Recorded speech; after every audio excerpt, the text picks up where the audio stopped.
Hello, hyperspace. My name is Davontos, and it's time to get hyped because this is some Ana gameplay. I am getting a little better with Ana. This is still a little dated, so you see I'm going to get a little rusty. But yeah, I love doing this with Ana, just putting them to sleep and taunting them. Even though if I do die afterwards, it's still fun. But anyway, I'm getting a little better with Ana.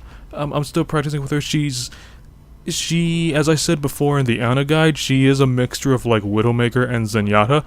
But she still has her little bit of Ana-ish playstyle to her.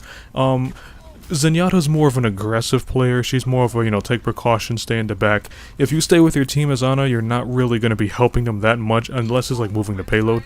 But later on in the future, when I get more comfortable with Ana, I'm going to release a Ana Hero Guide, I guess 2.0, and I'm going to tell you guys, the basic best way to use Ana? I guess that's the best way to say it, but when I get more comfortable with her, you're gonna see I'm doing much better here than I was before, but when I get more comfortable with her, I will release an Ana Hero Guide, I guess 2.0. So, on to the subject of this video. If you guys read the title, we're going to be talking about the future of Overwatch. Now, if you're familiar with Blizzard titles, you know that they stick to their games for a very, very long time, which probably means we won't be seeing Overwatch 2 for probably years. And I say this because they released World of Warcraft, which is probably their most popular title, and it was released way back in 2004. And a few days ago was Gamescom, and they're still releasing DLC for World of Warcraft, and doing the math, which I'm terrible at, but doing the math for World of Warcraft, that game is released in 2004, it's 2016, so that makes the game 12 years old, and they are still making DLC for it. So, who knows how many heroes or maps we're going to wind up getting in Overwatch. Right now in Overwatch, I believe we have 12 or 13 maps, and with the hero count, I believe we have anywhere from 21 to 23? I'm not too sure, but it's in the 20s, let's say 22. We have 22 heroes and 12, 13 maps.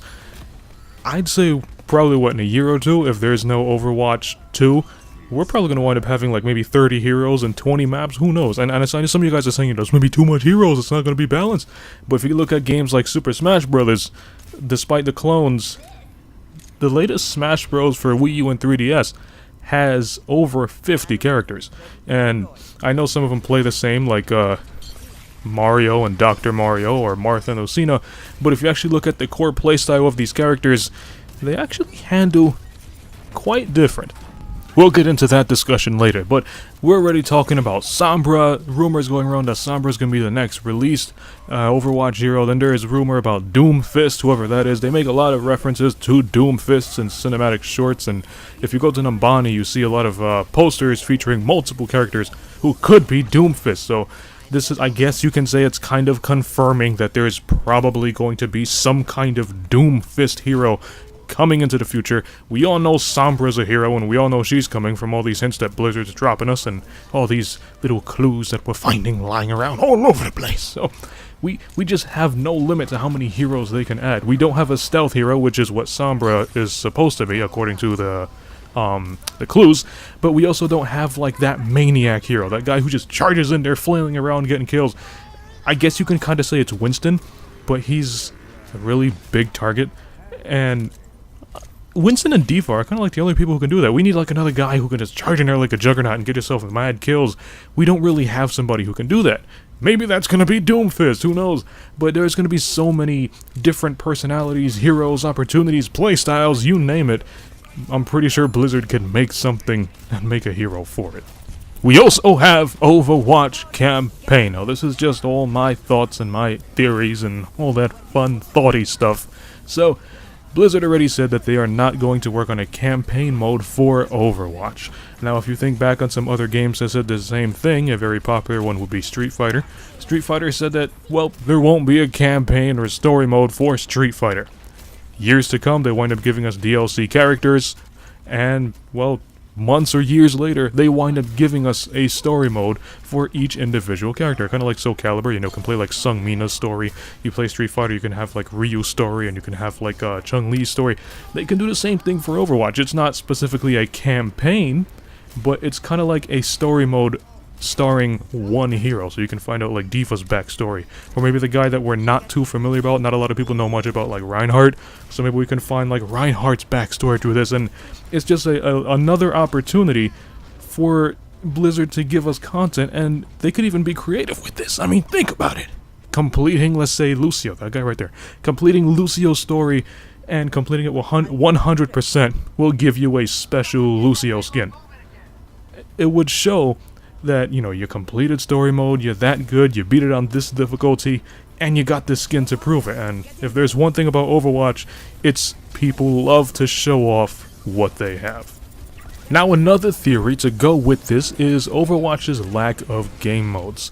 Now, when the game came out, a lot of people said it was phenomenal. The graphics were beautiful, the content is amazing. However, one thing it lacks is game modes. On release, we only had free play, custom games, training, and weekly brawls. And then recently they added on competitive play, which is on and off. Right now it's off, it's going to boot back up in September, but that's only about 4 to 5 game modes. If you look at other games, like let's say Call of Duty, you look at COD and they have search and destroy, domination, demolition, kill confirm, capture the flag, they continue going on.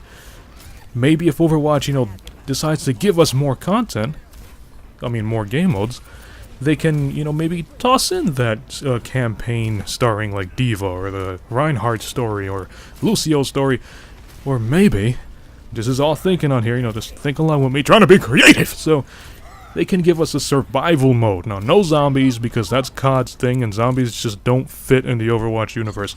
However, Overwatch does emphasize a lot on the Omnic crisis, so imagine you're playing Overwatch in some kind of, I don't know, isolated war zone, and you gotta survive hordes of robots and bastions and Zenyatta's, you know, Omnics.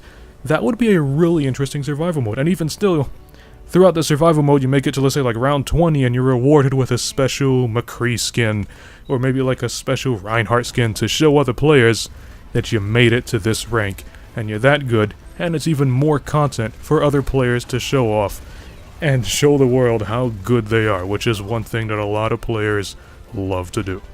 So let me know what you think of Overwatch, how you liking the game, satisfied with the game modes, do you think it maybe needs a little bit more, like maybe an Omnic survival game mode? Let me know in the comment section below, and if you like the video, punch that like button with a mighty force. You can follow me up on Twitter at Davontos, man, and as always, I'll see all of you in my next video. Have a nice day.